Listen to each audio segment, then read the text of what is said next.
Reculez un peu là, oh.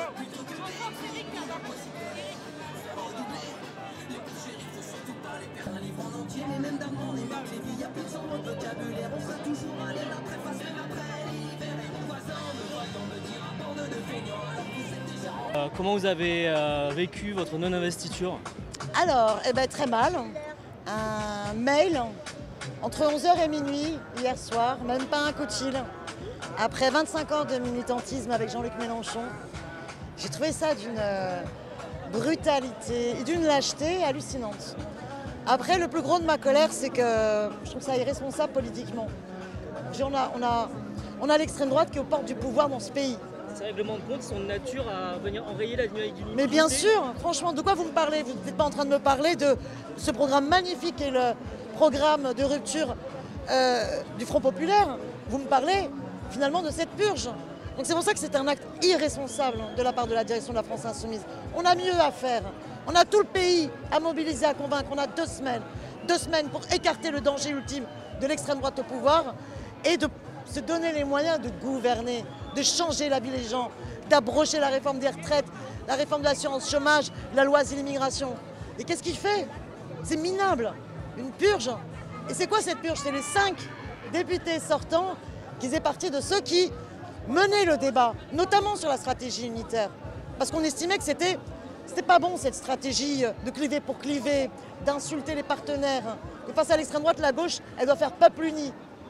Et ben voilà, on avait fait le crime de l'Est mélenchonite, hein, on avait osé critiquer le chef, et donc du coup on est écarté. C'est pas des méthodes. Mobilisez-vous pour faire élire le maximum de députés du Front Populaire. Ce programme, il faut pouvoir le mettre au pouvoir. Donc on va mettre toute son énergie, et je peux vous dire que les 5 députés sortants, ils ne sont pas sortis, ils vont revenir, on va gagner. Merci beaucoup. Ouais, l'investiture que je vais avoir, c'est l'investiture populaire. C'est ça la plus importante. Non, écoute, pas perdre les enjeux, mais je répète ce qu'a dû dire Clémentine. D'abord, il faut se mobiliser le 30 juin, 7 juillet. Il ne faut pas céder aux provocations. Partout, dans toutes les circos, vous votez pour les candidats du Front Populaire. C'est des braves gens, c'est des gens magnifiques, qui sont socialistes, communistes, écolos, insoumis. Il faut voter pour eux, sans état d'âme. Hein, toutes ces histoires, il ne faut pas que ça démoralise qui que ce soit. Maintenant, ce qu'on a à faire, c'est le programme de rassemblement, ça a été fait. Il est dans la clarté. Et il faut aussi que la question démocratique, elle soit réglée, notamment dans mon mouvement. Ce n'est pas une boîte privée américaine qui licencie les gens par un mail à 23 h sans un coup de fil. Ça, c'est pas possible. Pardon? Jean-Luc Mélenchon, c'est Jeff Bezos? J'en sais rien, oui. J'allais faire une plaisanterie, mais je vais en rester là. Mais, non. Mais je veux dire, ça ne peut pas être comme ça. Pour des raisons éthiques, il faut dire non à ça. Il n'y a pas de gauche contre l'extrême droite qui n'est pas démocratique. Et le minimum, c'est que c'est les militants qui décident. Le minimum, c'est qu'il y a la clarté. Je ne sais même pas ce que c'est ce bidule qui prend une décision. Jean-Luc Mélenchon règle un problème avec moi parce que depuis un an, je ne suis pas d'accord avec le fonctionnement de la France Insoumise. Je pense qu'il faut qu'on puisse débattre, qu'on puisse décider collectivement des choses. J'ai eu des désaccords stratégiques avec lui, comment régler l'affaire Quatennens sur le moment des retraites où il fallait rester, à mon avis, unis derrière les organisations syndicales, de quelle manière on formule les choses après le massacre du 7 octobre, etc. etc. Et tout ça a amené un climat invivable où la manière de trancher les choses, c'est la purge. Dans un moment en plus de grande tension, quand à des grands événements historiques, il y en a qui profitent pour avoir des petits comportements mesquins pour régler des problèmes avec 5 députés. Moi, j'ai confiance dans le sens où je me présente au nom du nouveau Front Populaire, j'aurai le soutien d'organisations, puis les électeurs de ma circonscription, ils trancheront quel type de candidats, de députés ils veulent. Moi, il faut des députés Front Populaire, mais démocratiques, unitaires. Et moi, Raquel Garrido... Mais je la prends, à qui elle est? Elle est à ceux qui veulent. Il y aura deux il y en a un. Moi, je suis pour le Front Populaire, démocratique. Après, les sales méthodes, c'est pas possible. Et puis après, les électeurs, ils diront. Un mail à 23 h, vous regardez le tableau, il n'y a pas votre nom. Je sais pas, il y a des boîtes privées américaines où ça doit fonctionner comme ça. Vous le recevez dans votre boîte mail et on vous licencie. Non, je dis aux copains, vous ne pouvez pas protester contre ce qui arrive à un humoriste comme Guillaume Meurice, dire que c'est dégueulasse qu'il soit licencié et accepter que des copains comme Raquel Garrido, Daniel Simonet, Frédéric Mathieu et Hendrik Davy ou moi, comme ça par un mail sans aucune explication et un coup de fil. Ça n'existe pas. Face à l'hyper-autoritarisme de l'extrême droite, face à l'autoritarisme de Macron, nous, la gauche, on doit fonctionner différemment. Ça ne peut pas fonctionner comme ça. D'accord? La démocratie, ce n'est pas un à côté du combat politique de gauche. C'est au cœur, c'est-à-dire le fait que les décisions, il faut les expliquer, il faut les justifier, il faut qu'elles soient collectives.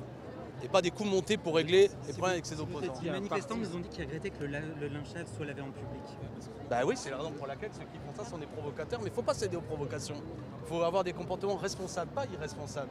D'accord ? Par contre, prétexter qu'il y a le menace de l'extrême droite pour liquider ses opposants, c'est ne pas comprendre le moment politique dans lequel on est. D'accord ? Quand il y a des grands moments historiques, on ne fait pas des petites méthodes dégueulasses. D'accord ? Je connais le coup historiquement, donc c'est minable. Mais éthiquement, on va se présenter. Dans la circonscription où je suis, la gauche, elle fait 70%, on va régler ça. Et évidemment, moi, j'en profite pour dire, mobilisez-vous. Parce que ça démobilise des gens, tout ça. Hein. L'accepter, ça démobilise des gens. Mais donner l'espoir qu'on peut être Front populaire, comme nous, tout en n'acceptant pas les méthodes antidémocratiques, ça donne espoir, ça fait voter. Par contre, des méthodes dégueulasses, ça dégoûte. Voilà, peut-être que certains le découvrent, mais vous savez, donc faut faire attention à ça. Donc je ne lâcherai pas, c'est pas une affaire personnelle, ça l'est évidemment un peu. C'est une affaire éthique de fond. Mais on l'accepterait, ça voudrait dire qu'aujourd'hui, dans la principale force de gauche, c'est un mail qui dégage les gens sans aucune explication. On ne peut pas accepter ça. Excusez-moi, je voudrais vous poser une question. Si votre mouvement était un parti, c'est-à-dire avec la possibilité pour les militants de véritablement voter, ce serait différent. Vous n'êtes pas un parti. Il faut le faire, Ça fait un an qu'on le dit. Allez, bon courage. Et une dernière question. Si vous gagnez, c'est quoi l'idée? C'est d'utiliser cette légitimité pour mener le chantier en interne à la FI pour le. Mais je ne suis pas tout seul, il y a François Ruffin, il y a Clémentine Autain qui est là. Et il y a des choses à faire aujourd'hui, évidemment, d'une gauche qui prend le meilleur de l'insoumission, mais qui n'accepte pas ce genre de méthode. On va voir. La première bataille, d'abord, c'est d'être élu. Puis après, on verra les choses. Il y aura, c'est quoi le rapport de force à l'Assemblée? Est-ce qu'on gagne? Est-ce que l'extrême droite est là? Enfin, je veux dire, franchement. Si Jean-Luc Mélenchon est Premier ministre, ça va être compliqué à mener votre chantier de démocratisation. Non, mais à la limite, ce ne serait pas la pire nouvelle qui pourrait arriver au pays si on gagne. Moi, je ne suis pas en train de. Je ne regarde pas l'histoire de France à la hauteur de ce type de mauvaises pratiques. Mais il faudra que l'ensemble des élus se mettent d'accord. Par contre, si vous votez pour nous, les candidats qui se présentent, il y aura 5 personnes qui sont unitaires, démocratiques et qui n'acceptent pas les sales méthodes. Mais voilà, tout ça, j'essaie de garder l'esprit clair.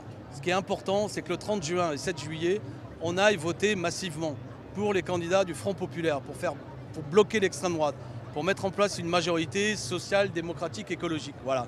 Mais les gens, vous savez, c'est pas des gogos. Il ne suffit pas de leur dire démocratie, s'ils voient des pratiques antidémocratiques, ça les dégoûte.